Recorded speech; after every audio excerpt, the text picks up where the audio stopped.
1885 में पहली बार अयोध्या में राम जन्मभूमि और बाबरी विवाद में मामला अदालत में पहुंचा था। इसके बाद 134 सालों तक यह केस अदालतों के चक्कर काटता रहा।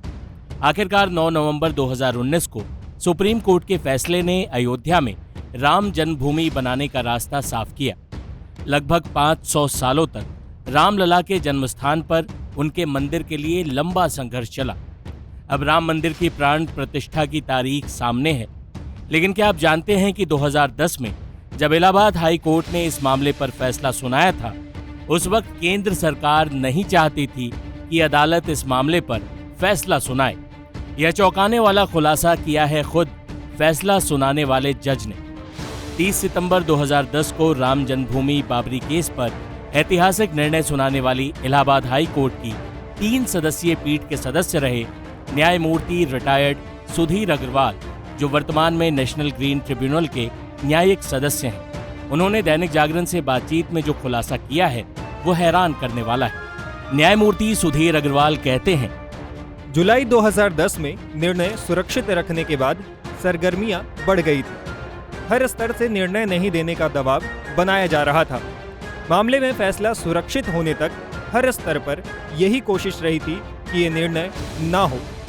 इसके लिए सरकार के अलावा कई स्तर पर कोशिशें की जा रही थी। फैसला सुनाए जाने की तिथि से कुछ दिनों पहले इलाहाबाद हाई कोर्ट के एक वरिष्ठ जज ने मुझे चैम्बर में बुलाया और कहा कि केंद्र सरकार नहीं चाहती कि आप इस मुकदमे को तय करें। मैं ये सुनकर आश्चर्यचकित रह गया था। मैं न्यायमूर्ति SU खान की तारीफ करना चाहूँगा, जिन्होंने इसके जवाब में बेबाकी से कहा था कि अब कुछ नहीं हो सकता है।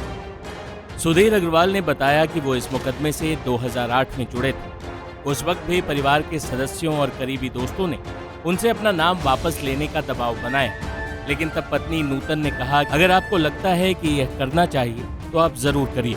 बता दें कि इलाहाबाद हाई कोर्ट ने इस मामले में 2010 में फैसला सुनाते हुए विवादित जमीन को 3 हिस्सों में बांट दिया था।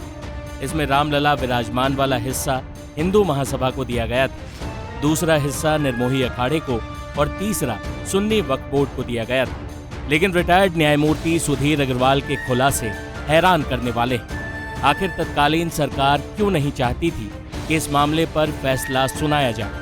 कई सवाल हैं जो न्यायमूर्ति अग्रवाल के खुलासे के बाद जवाब का इंतजार कर रहे हैं। टाइम्स नाउ नव भारत डिजिटल की रिपोर्ट।